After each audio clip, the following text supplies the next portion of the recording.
looks great, huh? From here, everything looks great.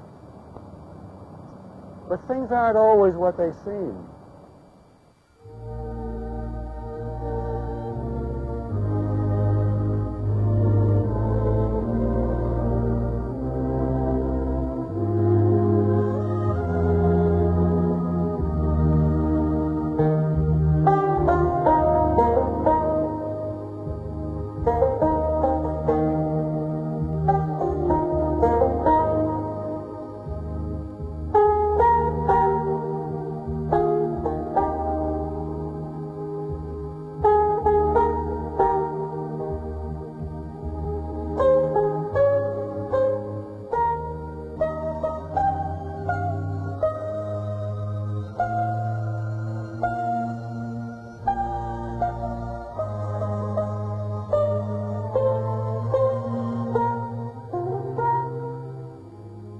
When my mother and father came here from Russia, they didn't exactly find the streets paved with gold. But you'd think in 60 years there'd be some fantastic improvements. Well, there have been many, but not enough. You know, my mother used to have a saying, never throw away the old before you have the new. Our people need a lot of new things, new community centers, new apartment projects for the aged, new hospital wings, new camps, new shelters for kids in trouble. You name it, we need it. But the new costs money, lots of money. That's why the greatest building drive in the history of the Federation of Jewish Philanthropies is underway. $218 million to wipe out the old and to bring in the new. From Coney Island to Nassau, from Williamsburg to Scarsdale, from Greenpoint to Great Neck, from the East Village to the East Bronx. I'd like to show you something new, but it happens to be housed in one of the oldest buildings in New York, which is a shame. But it's new because what's happening to kids today is new. Project Yes is sponsored by agencies of the Federation of Jewish Philanthropies. There's a whole new kind of social worker here. Funny, he doesn't look like a social worker, but he's one that the kids can trust and identify with. Okay, we're going into Project Yes. This is Yes House. It's the residential aspect of the project. In this place, we house and care for the runaways. Well, the project, Project House, Yes House, it's a safe place. It's, New York is still, it's like a place out of New York, off the streets, where things can't come and get you, You're safe. Yeah, it's very tough. Forget it. If you're just into the city and you don't know what the city is about, you might as well forget it. Because, in a couple of months, you're either going to be killing somebody or somebody's going to be killing you. We're finding more and more kids can't make it within the context of a home situation. And there aren't adequate agencies, social agencies, referral agencies, that can handle the kid who has been extruded from his family. How severe is that problem? I think the figures are something like 500,000 per year in the United States.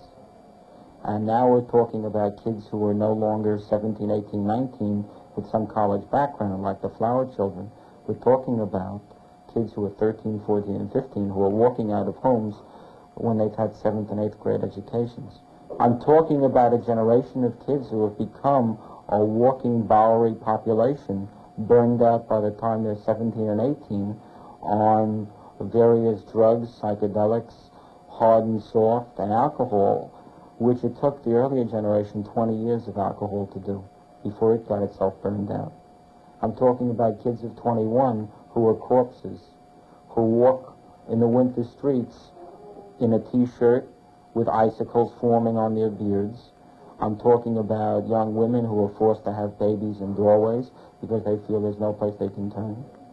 I'm talking really about a society that's become very predatory, that feeds on these young kids. Having no place to stay is like being in the middle of a blizzard without a jacket. Really? Going down a snow slope with the sheet wrapped around you. A wet sheet, man. That's just a real good explanation for it. I've been in New York for 3 months now. And I'm trying to get out. It's terrible. It's really a drag being here. You have to hustle, panhandle, anything to do just to get over. You burn your friends, you burn people on the street. Like, I'll sell baking powder for skag if I have to. I'm that desperate. It's cold. What's that? It's cold in New York, too, at night. It's real cold. Well, where do you sleep? Oh, rooftops, crash pads if you can. Most of the time the crash pads are too full up, though. Yeah, hallways. Or in the street. I got raped in the hallway. Splashed the guy's face. What's that? I got raped in a hallway, splashed his face. Son of a bitch. Pretty damn bad crack.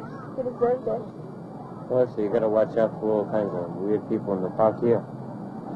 Just like some people, they run around, they get drunk, they're still out of their mind, they may try and knife you. I've seen these 3 guys get stabbed and killed. It's a lot of killing, pain, Gotta a lot of whiners. Like, I've thought of suicide, and I've even attempted it, figuring that I wouldn't die and my soul would just go to where it wanted to go. But it's like the coming planet wouldn't even let me die, you know? It's like it's like I've done really crazy things once in a while, you know? And it's just like, it seems I just can't die even if I tried. And I just laughed about it and gave up, you know? It's like I sat there for about almost 3 months. Like, you know, what is this? You know, like, you know, I've done everything that I've read about that would ordinarily kill a human body, but it didn't die. I lost the job a week after it and everything over the whole deal. Well, see, he was 6 months old, the 11th, and like, we was going out and celebrate. And like, I lost my wife instantly. She went through the windshield. And man, you don't know what a feeling that is when you lose your parents and lose your wife and child within 4 years. I mean, your whole life goes down the drain. It's just that way. And so now, well, I was talking to some guys, and they were telling me, do what you want to do. I mean, like now, you don't have your wife. You lost everything you really started out to strive for. And I don't know, I just gave up on the whole daggum thing. Well, the future just looked too good for me. And I'll be hustling on 42nd Street in the snow if I stay in New York next month. Starts snowing in the month. I don't have anywhere to stay. I'm not making enough money. I'm trying to get burning my friends. I'm just going to try to leave New York if I can. Nowhere else to go, though. Where do you think you'll be in 5 years from now? 5 years from now, I'll either be in a state penitentiary, right on the street like I am now, in worse shape than I am now. It's hard to believe such hopelessness, isn't it? But Project Yes has pulled together some kids with even less hope. The Federation needs dozens more Project Yeses, but it also needs a lot more Ys and centers, shelters, drug programs, cottage schools, and residences. Our building fund drive is crucial because for every kid we've been able to help, there are hundreds we don't ever get to reach. Baruch atah Hashem, Elokeinu melech haolam, Torei pri hagafen. Baruch atah Hashem, Elokeinu melech haolam, Asher b'chabon. Tradition. It's what's kept Jews together through the most agonizing times. A sound Jewish education has kept that tradition alive for young people. But for how much longer? Baruch atah Hashem, Elokeinu melech haolam, Torei pri hagafen. I don't care about being Jewish really because I didn't live through the time when people were proud of it. I was bar mitzvahed in 1969 at Temple Israel, and that was my last year of praying. Well, I feel that we Jews are going to assimilate, and they're just going to become very atheistic, and they're just going to start falling apart, you know what I mean? We'll probably be gone. Like, nobody gives a shit about Judaism no more. What does Yom Kippur mean to you? It means I have a day off from work Monday. What's Passover? I'm asking you. I'm informed. What do you want? I think that it's now an in thing not to be pro-religion or pro-Jewish religion at all. I think that kids are now becoming very apathetic.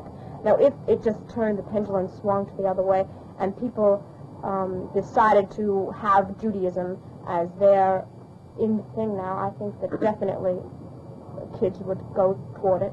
There must be some way to get kids to realize at a younger age how important Judaism is, and they're linked to tradition, and they're linked to the future, and how important they are to the religion. If you're going to teach them facts and things that have been learned for years past, the same type of secular Judaism will always be going on. But if you try to present new ideas, something exciting, something that will make kids feel like, oh, I'm a Jew and it's good, instead of I'm a Jew and how can I hide it? Like they wouldn't ever tell us why. They just told us what, where, who, and when. And so you ended up with a bunch of kids who knew, you know, all the names of the prophets maybe, but they never knew why they did what they did. Like I'm halfway converted myself. You know, like I converted myself. To what? What do you mean? Christianity. Because it's not that I think the Jewish religion is faith or anything, it's just that I believe more in the Christian religion. It's the whole thing. You were born Jewish? Yeah, and I've been raised Jewish. I mean, not strictly Jewish, you know. Stay home Fridays and Saturdays. Can't use a car or anything, but we used to say Shabbat all the time. For everything. And now? Now I'm pretty Christian, you know. I want to get across and wear it because I really believe in it. Except last night my mother was looking for a match to light the candles. And I said all the, you know, the Jewish stuff, you know, Baruch atah Adonai, blah, blah, blah. It was never easy to be Jewish. Today is no exception. But the problems are a little different. It used to be that the world wouldn't accept Jews. And now it's Jewish kids who just aren't getting enough out of being Jewish. That's why part of the $218 million the Federation is asking is to help give Jewish children a stronger sense of identification. Everything they've either lost or are still looking for. The Federation needs money to upgrade teaching and change much of it so that it's more relevant to our times, to modernize and repair outdated school buildings, and to build kids who know and care about being Jewish.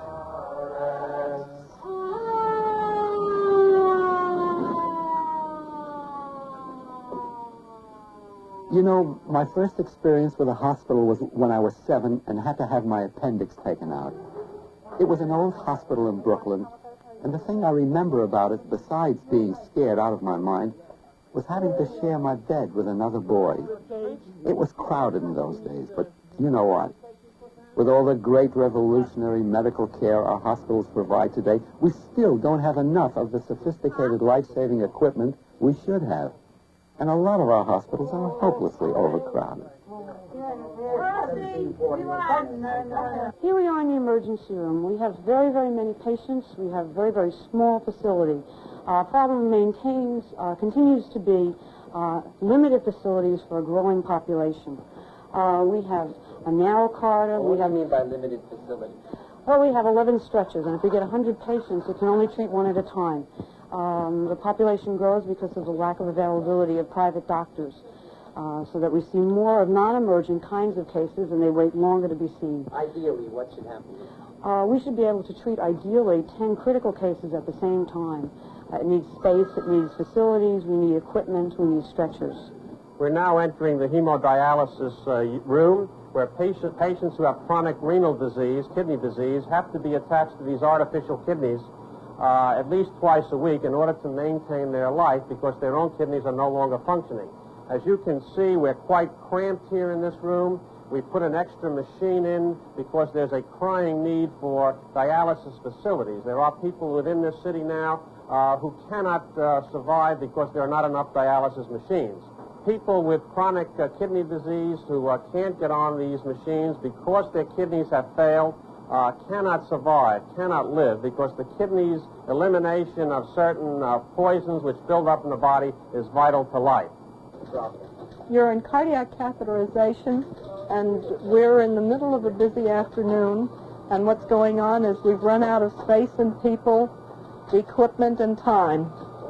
This is multi-channel tracing that we have developed and have no place to dry and don't yet have our dryer installed. And this is the viewing equipment for projection for a conference that starts in 1 hour. Well, we have other problems just like here. It's a reproducer for paper, and there's no place to put it except a person is operating in the corridor and has to be disturbed every time a stretcher comes through. If we have patients waiting, we have to do an electrocardiogram or monitor them. That also operates in the middle of a corridor. We are an absolute concurrence that this is a place that is an enormously congested area, almost to the point of failure of safety. Now we're entering the second floor of the Zahn Pavilion, the floor where we have our seriously ill patients, those who require intensive medical and or nursing care. Let me show you a few of these patients, and let me show you one typical room. For example, here is one room where we have four patients. This is a young lady, Myrna, who is a young lady with multiple sclerosis. Myrna is an unusual person, a rare individual with a discerning eye and an ear for poetry. What she needs at this stage is almost total nursing care. Things look pretty good to me in here. I don't see any major problem in there. The problem is hands. Hands to care for an individual like Myrna, care for all the individuals in this floor and all the patients we have in this institution. Hands to help Myrna turn, to help Myrna dress, to help Myrna wash, to help Myrna eat, to help Myrna get off the bed, to help Myrna go into the wheelchair, to help Myrna go into the bathroom, to take care of intimate personal needs, to even talk to Myrna, to have Myrna see another individual, another human being whom she knows cares for her. Now, this is the waiting room for families of patients who are in surgery, and as you can see, it's very small and crowded. The other thing is that it's right across from the operating room, which just adds to the anxiety of the families, because every time the door opens, everybody naturally looks up to see if it's somebody coming to talk to them. We are a 3.5-story building. Children in wheelchairs have great difficulty going up and down those stairs. We need a building that's on one floor where the children can go indoors and outdoors on their own. What we're trying to do with these children is to create a sense of capability, not a sense of disability. And their ability to be able to go out of doors, their ability to go all over the hospital is terribly important in creating in them this sense of what they can do. I think the basic need that an individual in a place like this needs is to live the life in dignity. I think a human being deserves that, no matter how sick one is. It doesn't matter what stage of life. For as I walk through the institution, I have two feelings. First, there but for the grace of God lie I, and secondly, these are human beings, and we must provide for them, because they are our people. And if we don't, no one else will.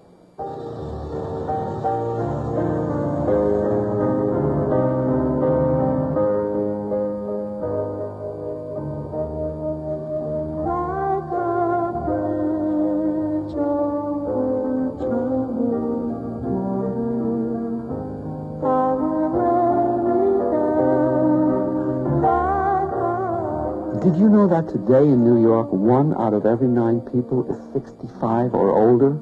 And that's not even considered senior.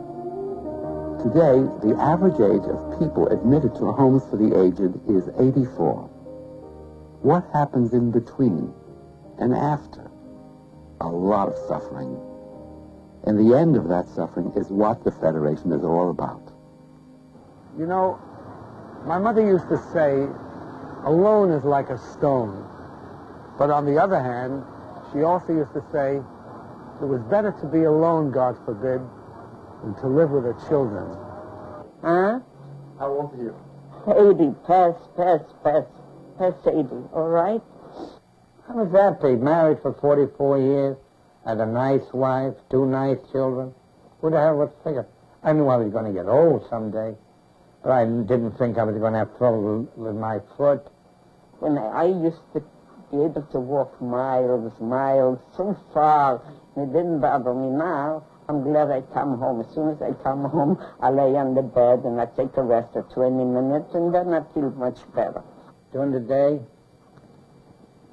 I sit around and I watch television till 1:30 after the dating game goes on. Then I take a walk. If you've seen that bench there, and there's a lot of bums there. They drink whiskey, wine, and beer, and I try to get a seat on the Fort Hamilton side where nobody bothers me. But me, Neil, I came here in America, and I live in Brooklyn 43 years. And the fall was very nice here, and now it's terrible. I had my family, and I lost my husband 24 years ago. I'm all alone. I used to be a regular guy. I'd shoot trees and everything. Today, Being old. no good to be old. Rotten to be old.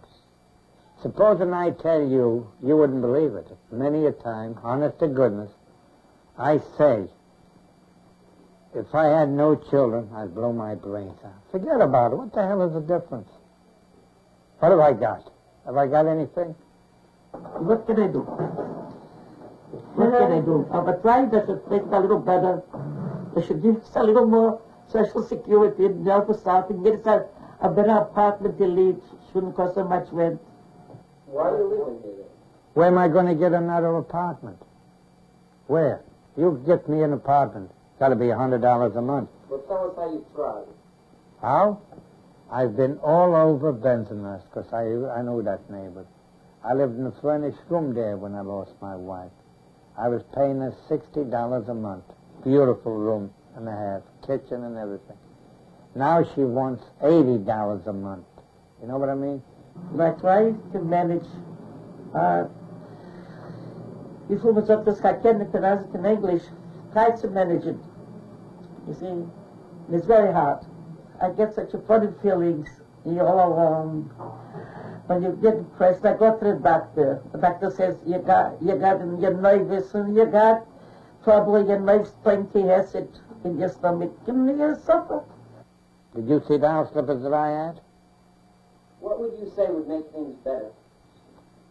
Oh, God. If I had just about $10 a week more to live on, I could live. You know what I mean?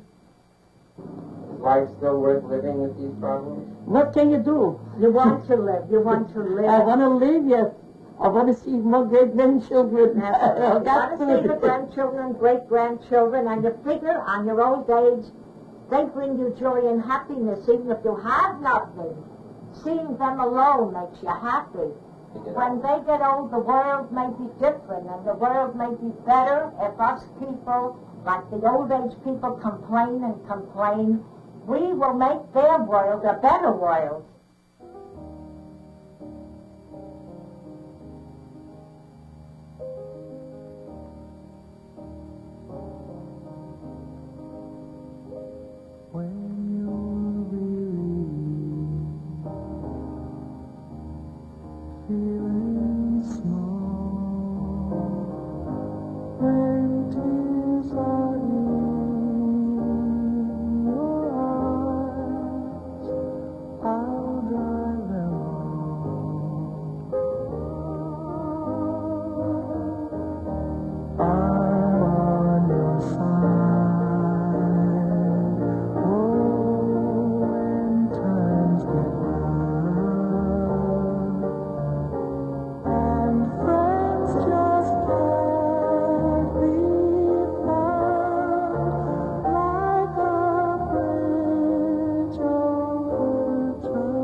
When you're down and out,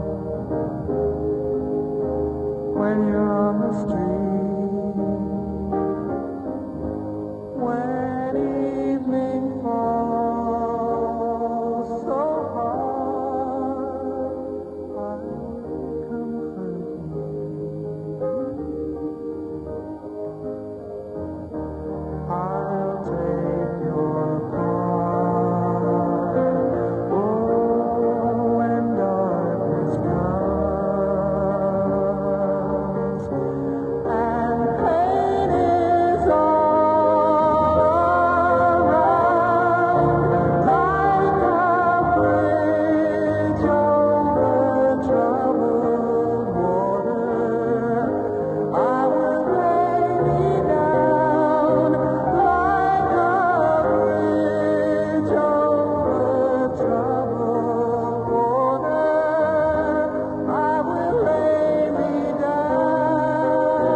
Do I have to ask you why the Federation of Jewish Philanthropies is asking for more money than we've ever asked in our history?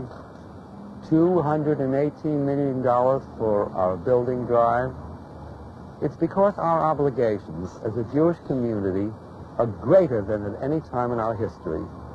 We need to build for the young, for the aged, the handicapped, the emotionally disturbed, for the lonely, the sick, for people who feel they have nothing to live for. We need new hospitals, drug centers, shelters. We need children's treatment residences and hospital equipment. We need more Ys in community centers. We need specially designed apartments and camps. We need, because they need. The Federation of Jewish Philanthropies needs $218 million for its building drive. It's a lot of money, but out there is a lot of life. Let's go home. Let's go.